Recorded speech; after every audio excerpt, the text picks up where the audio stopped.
All right, we're live. So I'm Joshua Kemble, and this is my live stream. And this is the stream where I basically work on comics.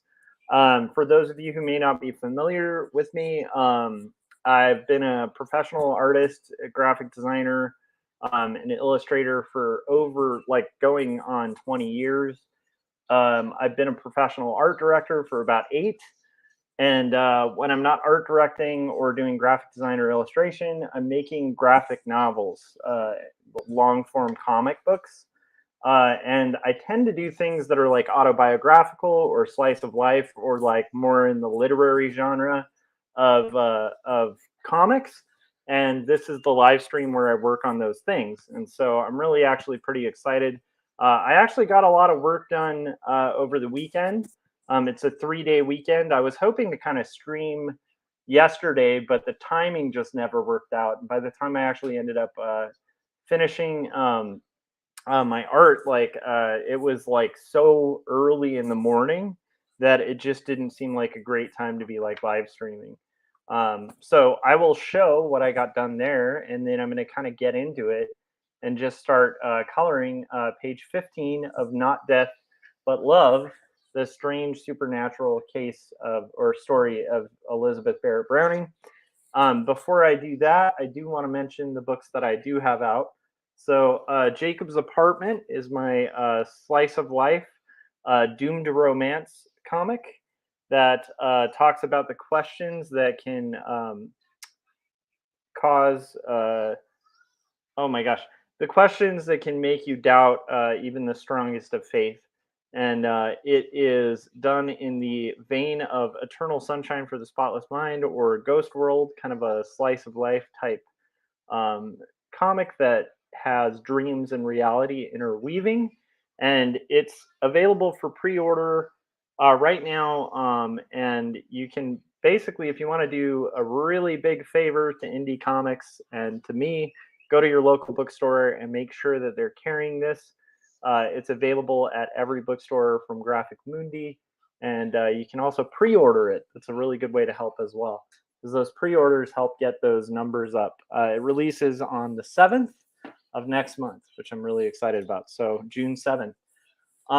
Aside from that, I also have the graphic novel Two Stories, which is out right now, and that is my autobiographical story about dealing with depression, caregiving for somebody with panic disorder, as well as growing up as a complete comic book geek. And so it's a pretty heavy book. Neither of these books are all ages books. They're both like for people 16 or up. But yeah, yeah, those are my wares. You can pick this up on Amazon, and that's my very stumbly pitch for my 2 comic projects in under 3 minutes, which is not too bad for me. So let's get into it. Let's get into actually drawing and working on drawings, and I'll show you guys what I managed to get done, and then we'll kind of go from there. So if you're not familiar with the format, when I'm working on roughs or thumbnails, usually down here you'll see the script, but since we're not working on that, down here is blank other than my beautiful logo. And then right over here on this side of the screen, you're going to basically see what I'm working on. So before I get into working on it, I just wanted to show page 14, which I finished yesterday, and now we're going to get into page 15, which has taken me most of today to pencil. And page 15 is a beast. So let me show you guys that. Oh, page 15. There it is. So page 15 ended up being a 12 panel page, and I have to say those 12 panels, because most of them took place on a staircase, this just took a long time to draw. So I'm hoping it doesn't take quite as long to flat. I have pulled out some reference so that we're all set to go on coloring, and what I'm going to be doing during this stream, at least for the next hour or so, I'll probably have to head out in about an hour and then come back for another stream, because I'd like to read to my kid, and do book time with him. But other than that, I'm gonna basically be streaming and coloring, and we'll get this going. So the first time that the first thing I'm going to be doing is basically going through here. I've learned a few lessons. One is to keep my shading separate from my lines. And then those lines can show you why this took so long to pencil. But anyhow, so and then also to keep my borders separate from those as well, so that I have some nice selection areas to work with. And that has made that's expedited the process of coloring just a little bit on this project. So that I'm really thankful for. And it is, did I say Sunday? It's Monday. So it is Memorial Day. But luckily I didn't have work today, so I was able to get a little bit more progress done.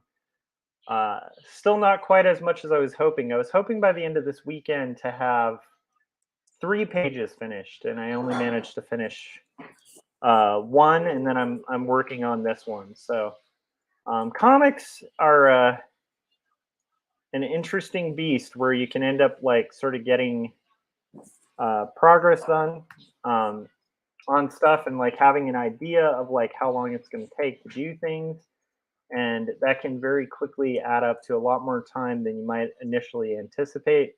And this definitely happens to me quite a lot. So today I had a feeling that this page would be a beast to do just because of the variety of panels. But today that became a very quick reality.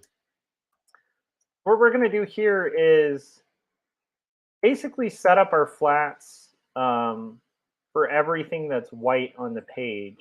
But the first thing I'd also like to do would be to set up some other stuff. And then Gary Hodges, who I watched the stream of today, is in the chats and said, well. How's it going, Gary? How are you doing? I enjoyed the stream this morning. I encourage you guys, if you haven't yet, to watch Gary Hodges' stream. He did a live stream this morning, and there were some things revealed about how I strong arm people behind the scenes and am secretly Chachi. And these things are dark secrets that cannot be revealed, and if they are revealed again on stream, they'll be punished with these 2 stories right here. Anyhow, you guys should check out Gary's stream. It's pretty amazing. Yeah, Gary said a lot of dirt on Josh. I agree. There's a lot of secrets revealed. And I mean, I don't know, you guys. It's some pretty heavy stuff. I don't know if I should even be recommending you guys check it out, really. Anyhow, so because I mean, it's some dirt, it's some very dark secrets, you guys. So anyhow, Paul is joining us in the chats. How's it going, Paul? How is your sci-fi comic coming along? I know that Paul Pate is working on a sci-fi comic, and it sounds pretty cool. Because of the amount of panels on this page, I'm kind of wondering if individually flatting each panel might go quicker than sort of my usual method. I have kind of a standard method of doing this, but I'm thinking that method, like where I'll kind of reductively get rid of a color throughout every panel, but because of the amount of panels on this, I think it's actually going to be quicker to just go panel by panel. So I'm going to give that a shot. Because quite often I'll just treat the whole page holistically. So I'll kind of carve away at every single selection within a certain color on a page, and it tends to work pretty well. But again, I don't know if that's going to be the case on this, just considering the sheer amount of panels. That might also just be me being, I don't know, not looking forward to coloring all of these panels. So this is a pretty fun page, though. I will say I love exploring comics for what they can do. And one of my favorite things about sequential imagery, and this is definitely something like I always talk about Chris Ware being one of my favorite cartoonists. And a lot of people, if they look at my work, they aren't necessarily going to see a lot of Chris Ware in it. Um, but this page is like very much a Chris Ware influenced page, in the sense that it's got a lot of quiet and action. So there's repeated panels, and we're kind of watching action on a stage, uh, and kind of sitting with the page, for different moments and trying to kind of give like a sense of pacing and timing and being okay with like letting that stretch out by a lot of panels. Something I really like doing. Um, but I also feel like if you were to take the text out of this, it would read as like a silent comic. And I think that can be a really good exercise, um, in cartooning. Anyhow, so that's happening. I will also say Gary was talking about, his thoughts on like Obi-Wan and kind of where he's at on it, and I don't think he's fully ready to kind of like review it yet. But I'll say this: I actually really enjoyed it. Now I've talked about this with my takes on Star Wars. I don't know if I've gotten older where I don't know, I'm more accepting of stuff because I really enjoyed all of the new Star Wars films, quite a bit. And I've really enjoyed the television series. I think the weakest thing I've seen so far, on the TV series was in Boba Fett. There were some sections of it that felt, I've kind of joked that it's like I liked the parts of Boba Fett that felt like El Mariachi, and I think that's where it was like really cool. It's like that style of direction where it's like El Mariachi and Desperado and stuff like that. That fits really well with Star Wars. The part where I fell out of it for Boba Fett was the parts where it started to become more like Spy Kids. And then I was like, I don't know if Spy Kids mixes well um, with Star Wars. So anyhow, so that was kind of my take on Boba Fett. But even that, like, even though I felt like that was the weakest of the TV series, I still like really enjoyed it. And I gotta say, so far, I feel like I've really enjoyed, the Obi-Wan, show a lot. Like, I just think it's really great. So I'm excited about it. I enjoyed it, and I don't know. I'll admit to also being like really like a heck of a lot less picky about Star Wars. I don't know why. I just it doesn't. I just am not super picky about it. But another thing I liked about it was, I really like Ewan McGregor, and his subtlety in acting. Like I just enjoy the fact that like that TV series had like a really cool way of kind of like highlighting and having these quiet moments where they would let, Ewan McGregor just act with his face.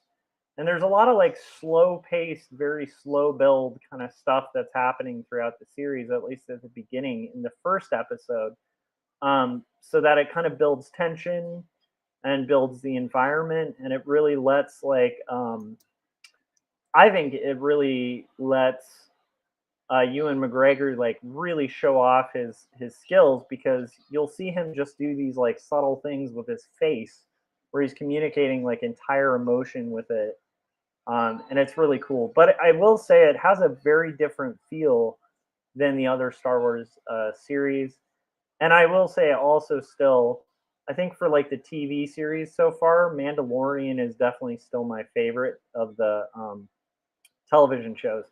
But I will say, like, I think Obi-Wan might end up eventually taking that place. We'll see where it builds to. I don't want to give a lot of spoilers, but I'll just say it's the thing I liked about it was it seems like a more subtle and calm and kind of quiet and thoughtful Star Wars, which is really interesting to me. And I'm kind of enjoying. Yeah, let's see. Oh, we got a lot of people in the chats. So Jim just said, "Is this thing on?"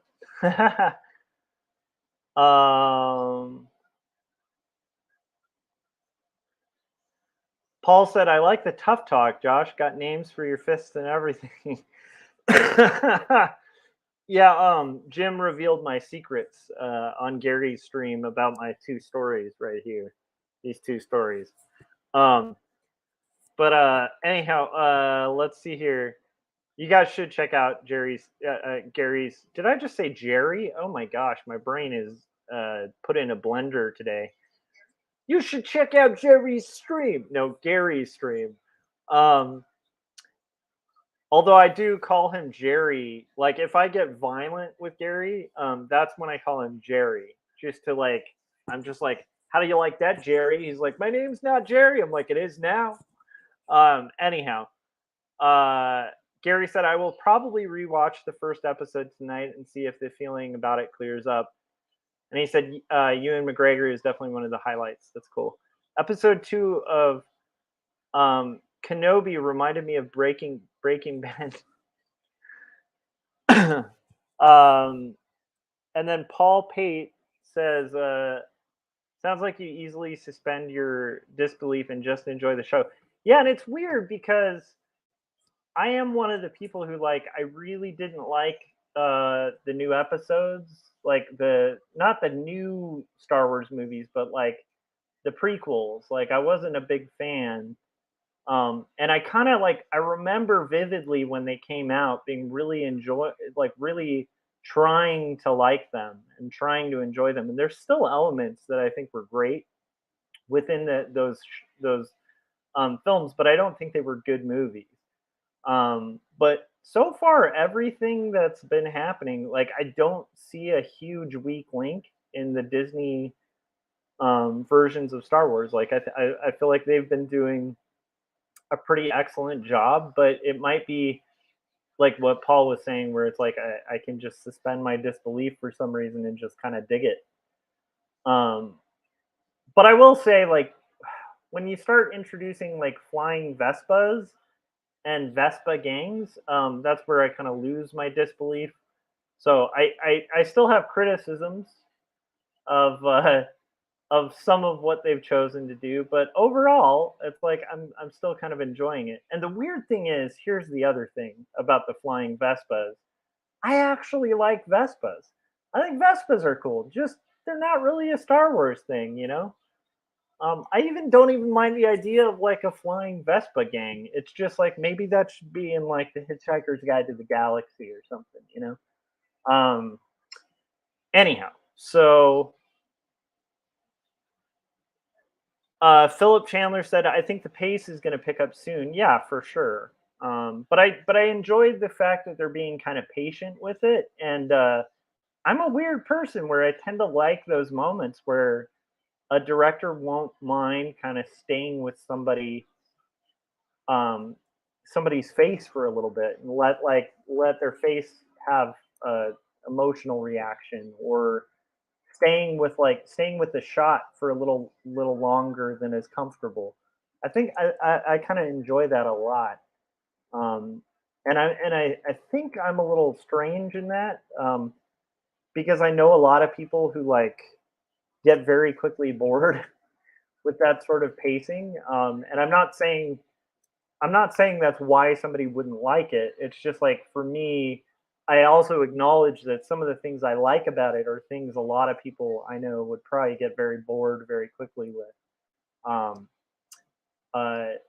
because I've been criticized before for that too, and I agree with the criticism where it's like I have like a strange level of patience um, with slow paced things.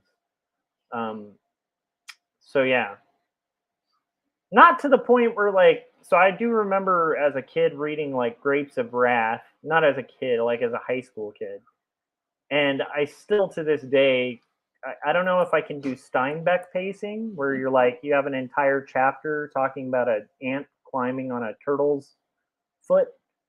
That's a little overkill for me on the slow pacing. But but in general, other than that, like if you're not forcing me to watch a turtle's foot move at a slug-like chapter-long pace, um, then yeah, I can kind of get into the slow-paced action.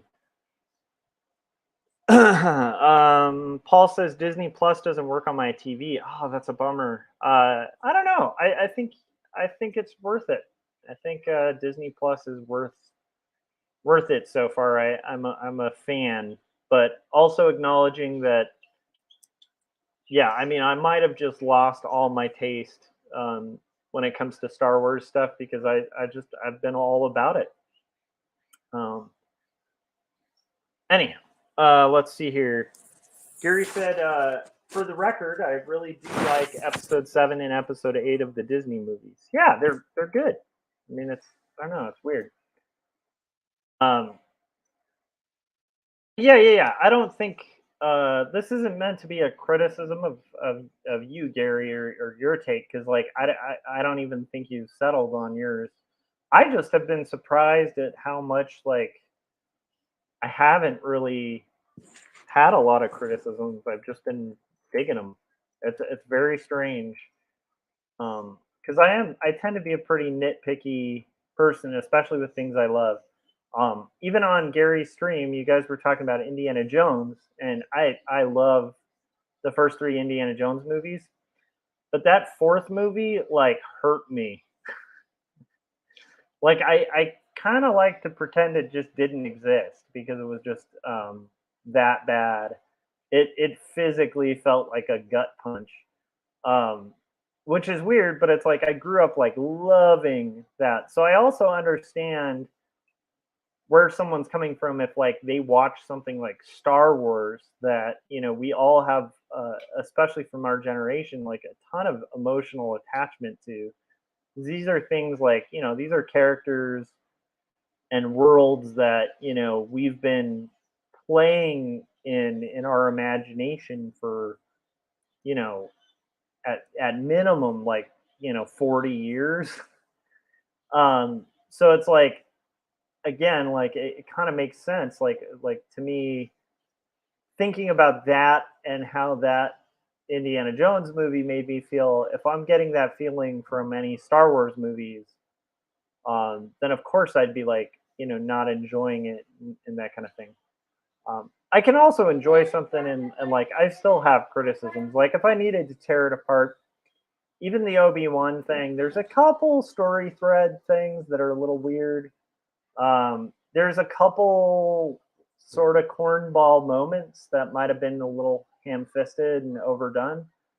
Um, but I mean, again, I all my criticisms aside, I really dig it. Um, and I also love. This is where I just encourage people like, uh, it, you know, if you guys are single, make sure you marry a geek because especially if you're a nerd, because it's awesome. My wife and I were super eager to watch the show, and we watched it together. And then we're really bummed out that that there wasn't more. And the other thing is, we're both in a situation where we don't have the time to watch Star Wars, and we don't really watch a lot of TV series right now because my wife's like illustrating a bunch of kids' books. I'm trying to knock out this like 250 plus page comic. 230. Did I say 250? Wow, I'm adding pages now. But yeah, so we don't have time to like really watch anything right now. But if it's Star Wars, like we're gonna make the time because it's Star Wars. So anyhow, um, let's see here. Paul said, "What about the Top Gun sequel? Are you going to see that, Josh?" I would like to. Um, I don't know if I've revealed this on stream before, but I really want to hate Tom Cruise in movies. Like, I don't know what it. I think I don't know. There's something about Tom Cruise that makes me want to dislike him, but I don't know if I can even think of anything I've seen him in that he wasn't great in. Even bad movies that have Tom Cruise, they're usually not bad because of Tom Cruise. So I don't know. Maybe it's I would guess that it's probably amazing. Um, However, like I said, like my wife and I don't have time to really watch anything. Like I didn't get to watch Spider-Man. I still haven't seen um, Doctor Strange, the new one, which is weird because that's like my favorite Marvel character of the ones they've created like TV series of. Um, and yet, like again, like we're in this situation where we just don't have time. Except we do have time for Star Wars. We always make time for Star Wars. Um, let's see here. Philip said, "I saw them before they were episodes. My folks took me to see Star Wars in cinema in '77 and again in '78. Hopefully in '80 when Empire came out.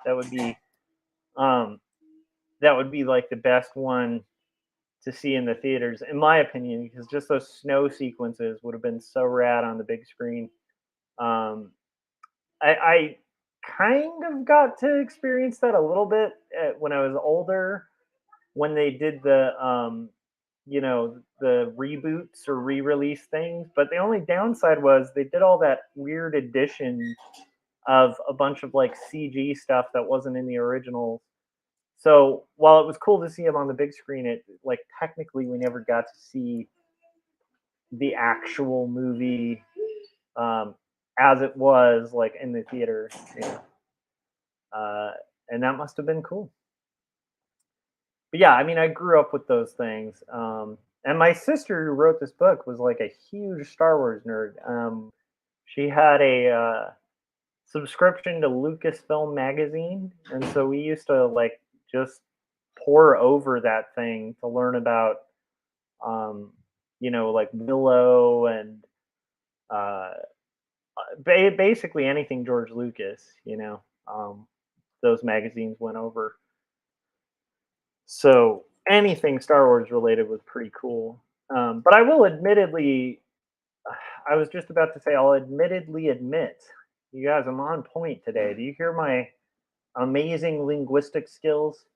Admittedly, I'll admit that I am redundant sometimes. No, um, I'll admit, like, I'm also not the level of Star Wars fan where I know like all the names of all the characters and all the planets. Like, I think my wife might actually have more of that knowledge than I do.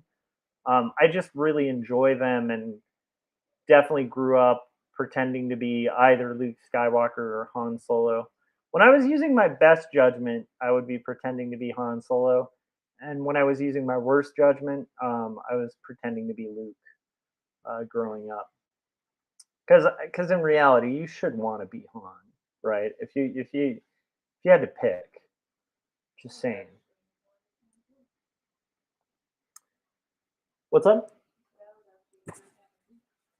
Well, I mean, as a kid, I think I liked Luke a lot because of the lightsaber.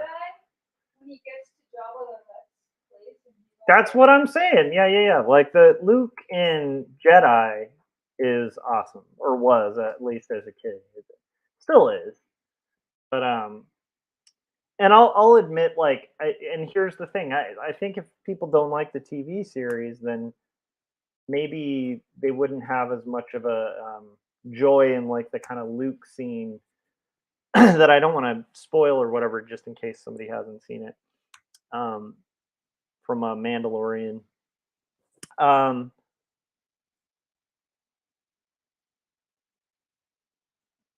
Awesome. All right, so it sounds like Gary's gonna take off to eat or do something, and then Paul said he's got to hit the hay. So thanks for hanging in there, guys. We're just gonna color this crazy page. Um, I am excited about getting this page done. The story of this page to me is hilarious because it feels like the epitome of my experience in comics. I'll have this kind of like little engine that could kind of mentality to it where I'll be like, I think I can. And I started this weekend off with that, like where I'm like, I am gonna do 3 pages. And then I looked at the thumbnails for this page and like the realist in me, I think if I were having to estimate it for a client, I would be more realistic and be like, no, no, no. I'll probably get maybe 2 pages in a 3-day weekend with with the reality of those panels and just the amount of panels. And then I'm like, no, no, no, like that. There's that idealistic part of me that's like, no, I'm gonna get 3 done.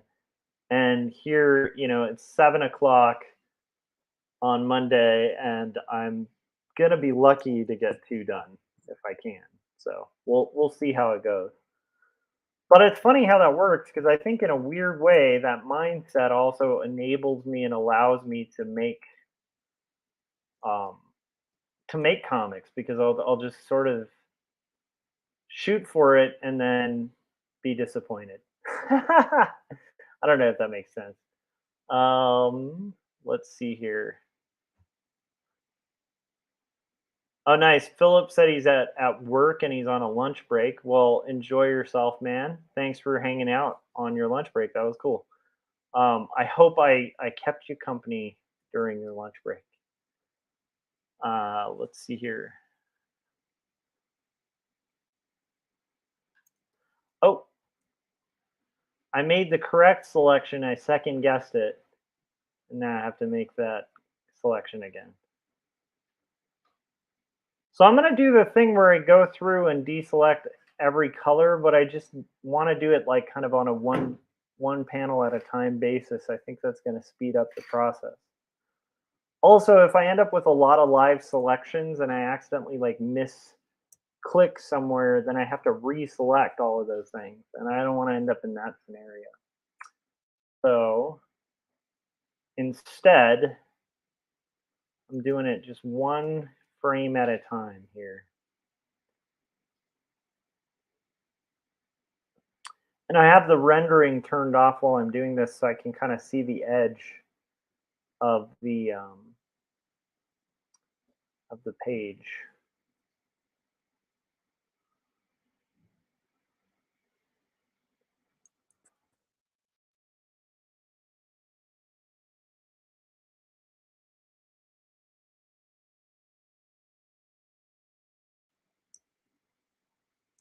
So flat coloring's fun, it's interesting.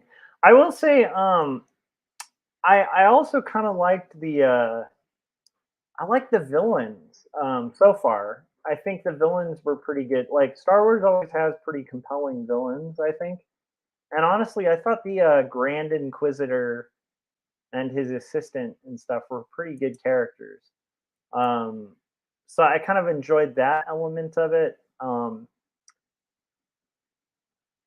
I definitely enjoyed the Obi-Wan side story, like kind of like not side story, but just like you get this window into how he's been existing for the past few years.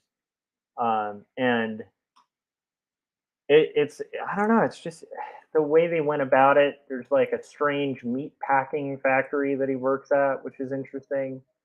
I don't know. It's just I just enjoyed it. Um, so far, I've really liked all the different uh, actors and characters in it. I'm trying to think if there was anything that threw me off about it. I guess I don't want to give away too much either because it's still kind of relatively recently out. So I think I'll hold off to get like more in depth about it till maybe a week from now when everybody's had like a chance to like fully check out the show. But I would recommend it. Let's see. So that was a big exciting thing. Um, for me because I again like haven't really been doing much other than working on comics.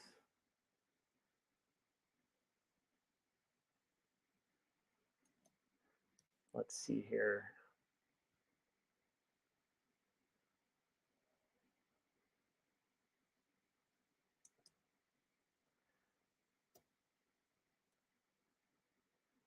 So right now we're deselecting the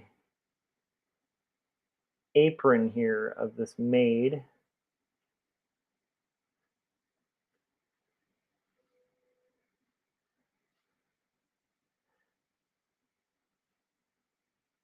So I have some historical references that I have to kind of pull up as I'm penciling these things, like just to make sure that I'm being like period accurate.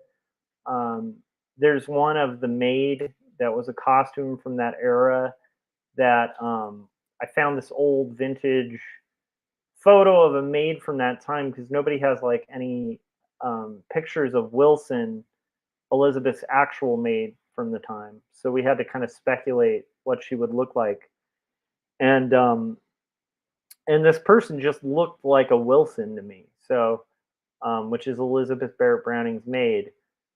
And so but just to like I don't know, maybe for other cartoonists this page wouldn't be as much of a beast as it was for me to draw.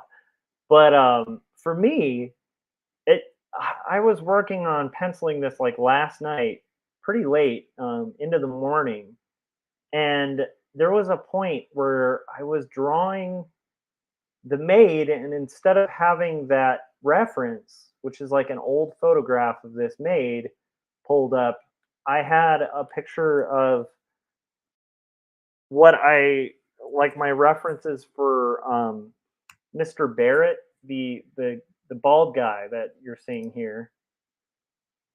Instead, so and I drew the whole face of the maid, and then I was like, why does the maid's face look so like weird and kind of masculine? And then I was like, oh, because I'm drawing Elizabeth Barrett Browning's dad, not her maid, and I'm so tired that I didn't even catch myself doing it. Have you guys had moments like that when you're working on art?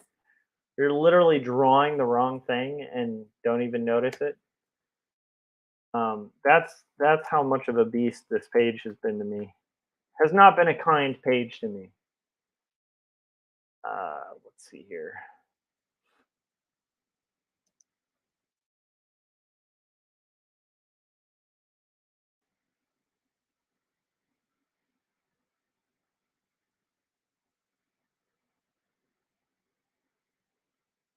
I will say though, one thing I was excited about when drawing this page that was pretty engaging was the staircase.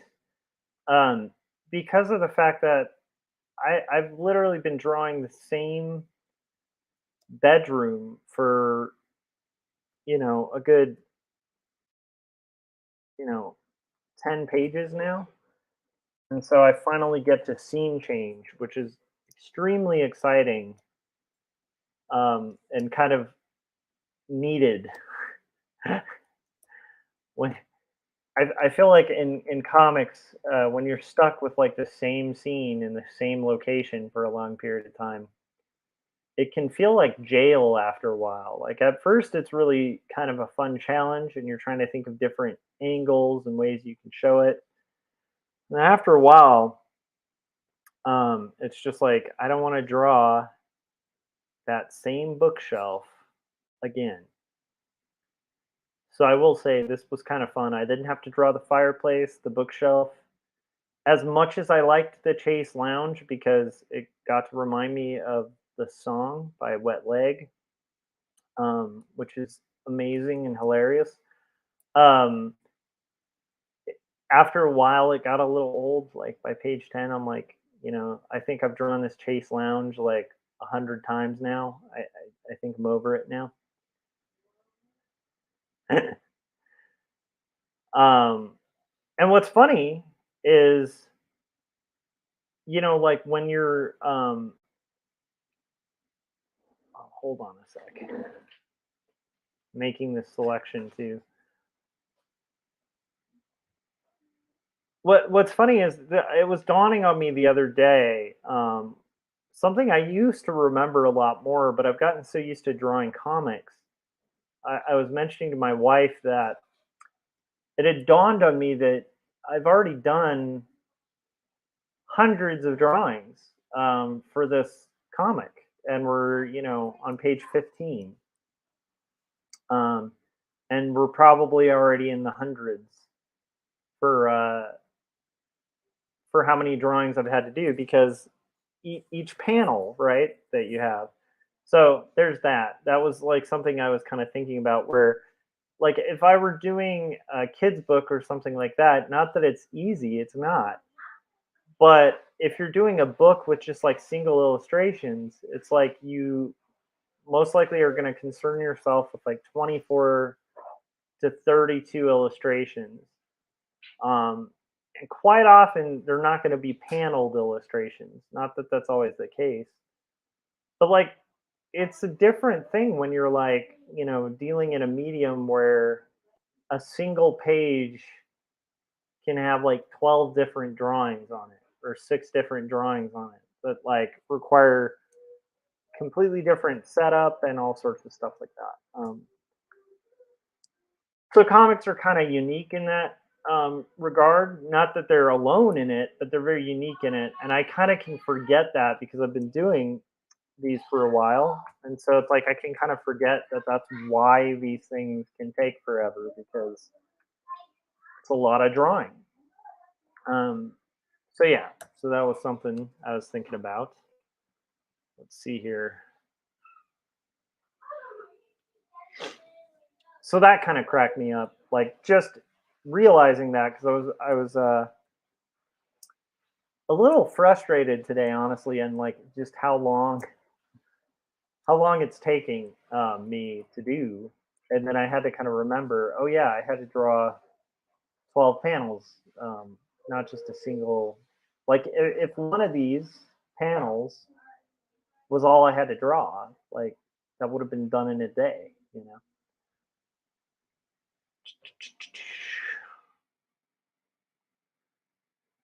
That being said, like a single illustration, there's a lot more focus on it, so you're going to be able to, you're going to probably end up putting a lot more effort and detail into the single image, and that could end up taking about the same amount of time. So it's not like comics are like special or unique in that way, but I mean, I think they're unique in that way. Maybe just not, I don't know.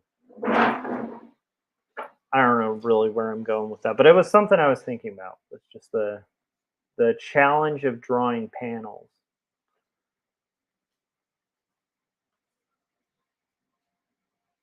But I will say,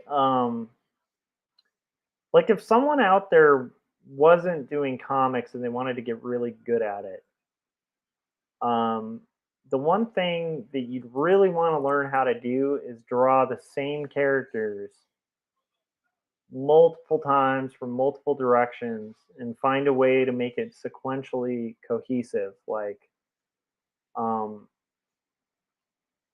find different angles and different kind of like ways to kind of keep a story interesting and to further the emotional impact of a story. I think those are like the key things with sequential art. Like I think if you had trouble drawing the same character more than once, or you just get bored doing that, then maybe sequential art isn't really your calling. However, I will say I think it's also normal when you're doing sequential art of getting a little bored drawing the same character over and over again. Like I do think there is a part of it that's tedious and work. Um, and then half the trick there is like to try to find the thing that's going to be of interest that's going to keep you kind of driven and interested in uh, making a solid piece. So we're going through, we're picking out these different images. I just realized I don't need to wear those headphones. It's not like we have any guests on the stream. And we're almost done flatting one of the colors. So I just missed his. So we need to actually kind of go backwards here.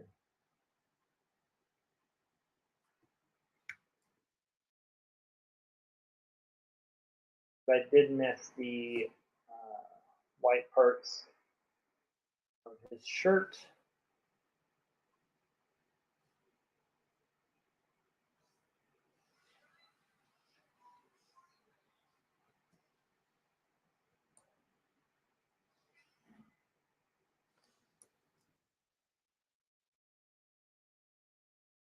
Okay.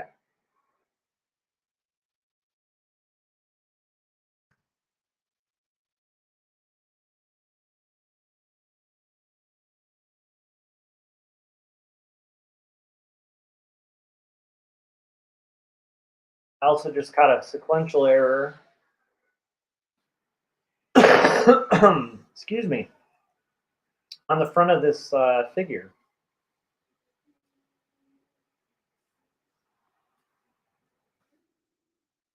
I'm always kind of keeping an eye out for that too.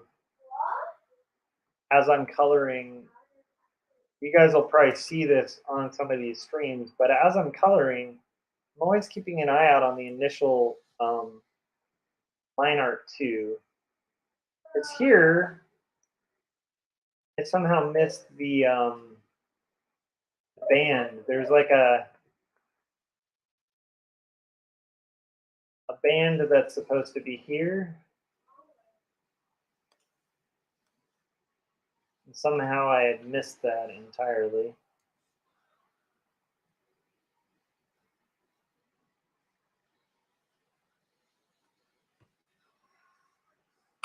Okay. Corrected. Solved. That's the one thing we wanted to do there.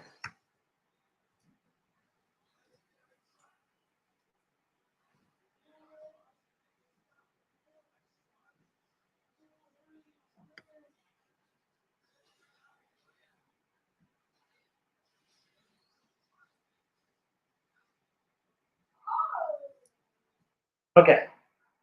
So now we're going through again. Now that we've kind of corrected that one and just deselecting all the white areas.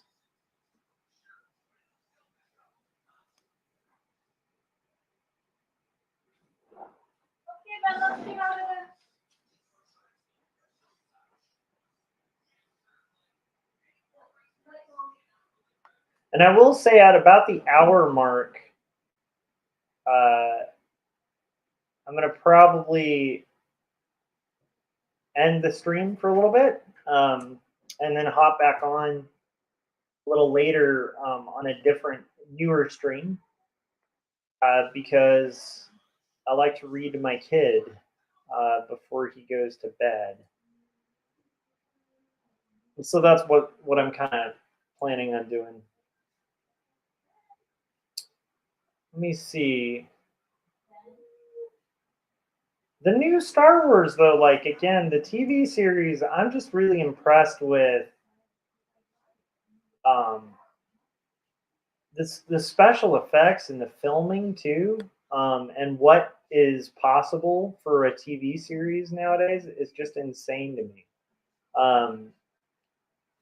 There's something like pretty incredible about the fact that the special effects and stuff and the amount of practical effects that they're using too, it's just very exciting to me. So far in all of the Disney Star Wars series, like I've been enjoying that.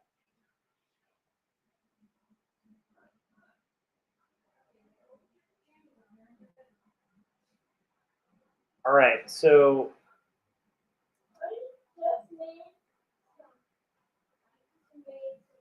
our maids area of white is being deselected here.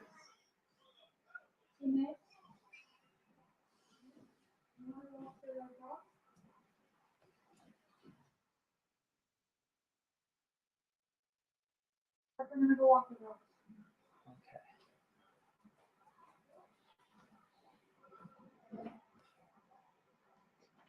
And we've got another 10 minutes left of this stream, so we'll see how much further I can get before I gotta go, so I can read my kid.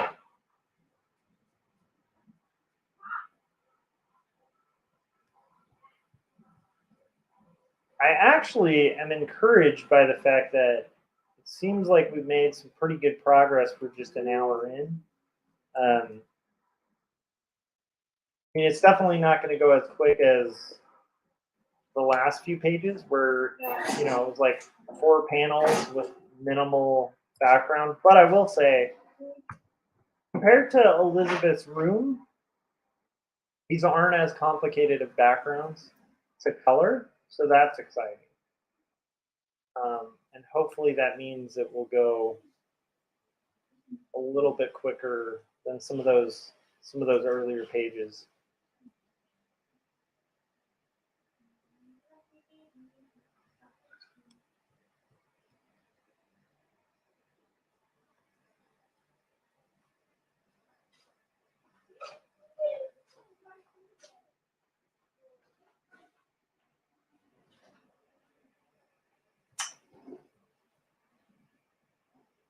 And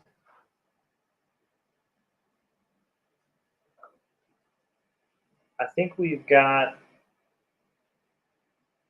pretty good progress going so far.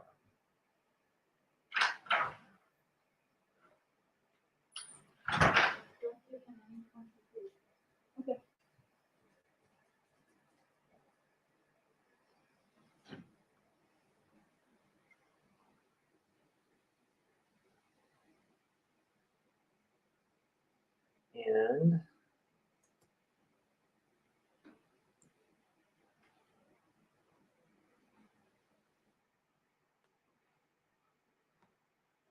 so anyhow, hopefully this has been of interest to you guys. I hope your personal projects are going well, and you guys are making progress on your own comics or art. I have my dog saying that he wants to go on a walk, but my wife is about to take him on a walk, but he just came over to me saying, like, hey, it's time. That was exciting. But it's just because he's stoked about going on a walk. And then we've got about 8 minutes left to go. All right, so I think we can at least hopefully finish at least taking care of the white flats. Which so far, so good.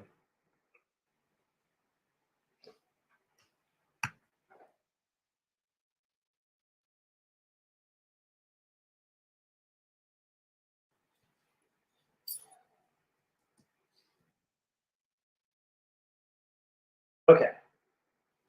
Last 2 panels. Can we do it? Can we do our last 2 panels in 7 minutes? Yeah.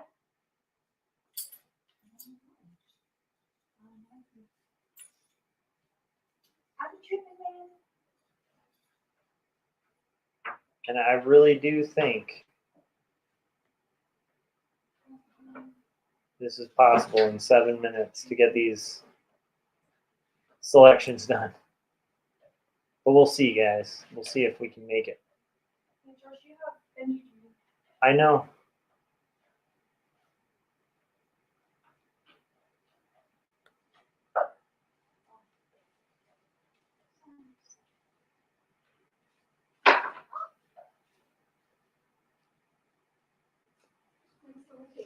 So we got 6 minutes left.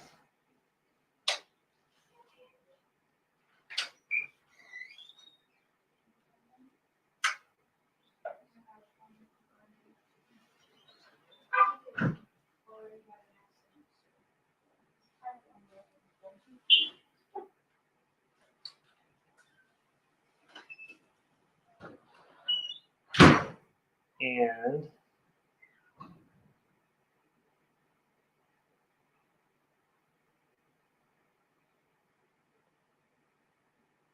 I think it'll go well.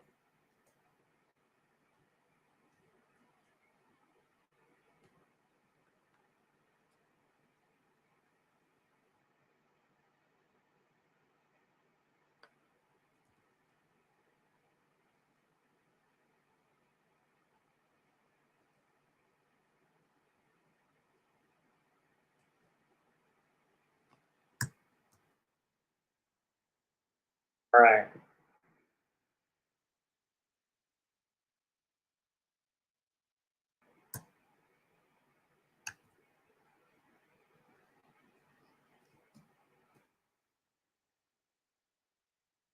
If we're actually going to finish those selections, so that's cool. At least we have a good start. The neat thing is, again, like these pages are not going to be as quite as complex. So I think that I will, at minimum, be able to complete this page tonight, and probably on stream. So what I'll be doing is reading to my kid, and then around 8:30 ish, I'll probably be back on to stream for a little bit longer. And hopefully by then, maybe I'll have brewed some coffee as well, so I'm a little more awake and stuff like that.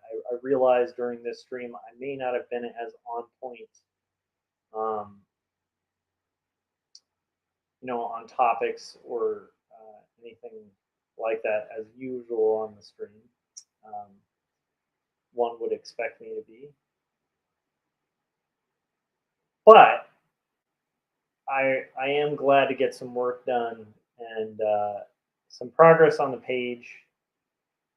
And hopefully, considering that I don't tend to draw these pages on stream, I hope that, you know, when you guys like kind of see this page, you can see why it's been a few days since I've streamed. Because of the fact that uh, this was a beast of a page. So I'm going to go ahead and save.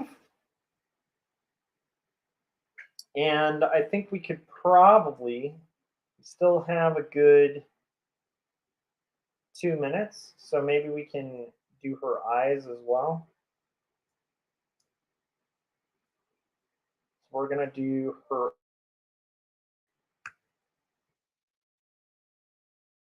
And my kid is requesting some help. So I will go. I think I'll just. Yeah, Ben, mom is walking the dogs, dude. Okay, then we got to wait for mom till she's back, okay?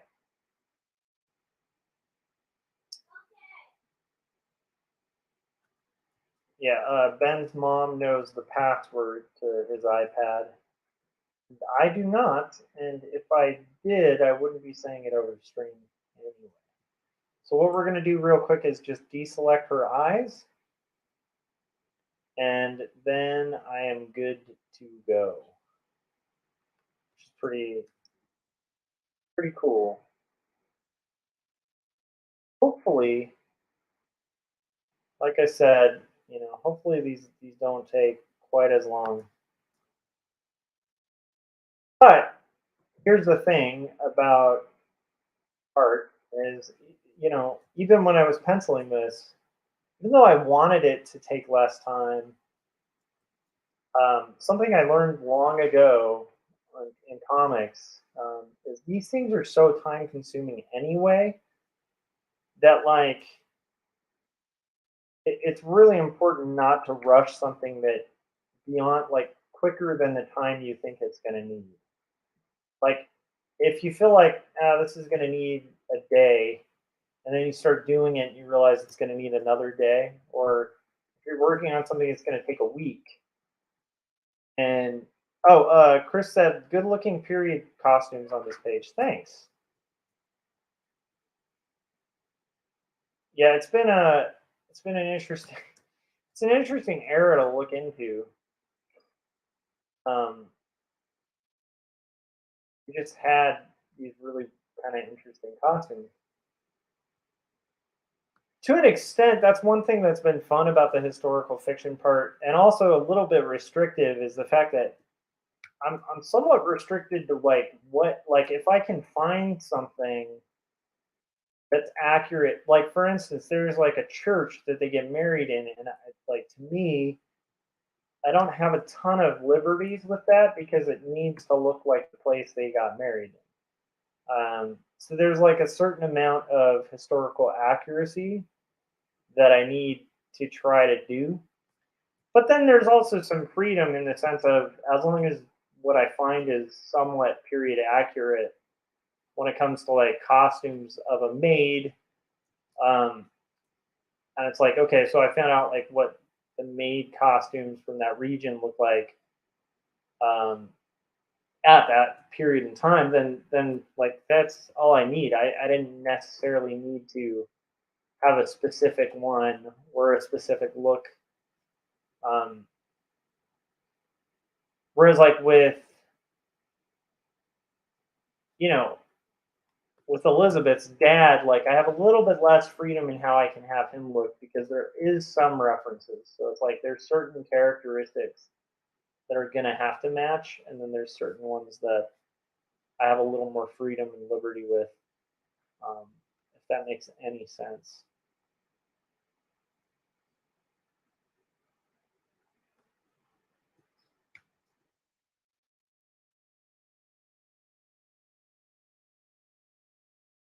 Yeah, this particular outfit was weird to me, um, in the way it connected in the back, and that I had to take a little bit of liberty with too. But again, it's kind of I don't know. I think half the fun of the historical fiction part too is like the certain restrictions to it.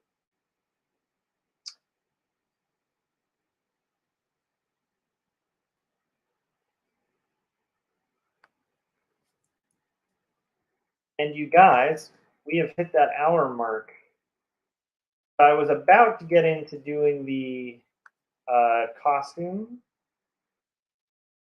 of the maid themselves, and now I'm just gonna pick the hair color real quick, just as a temporary filler, and then I'm gonna go read to my kid. I'll be back later tonight doing another live stream. So thanks you guys for hanging out with me while I got this done.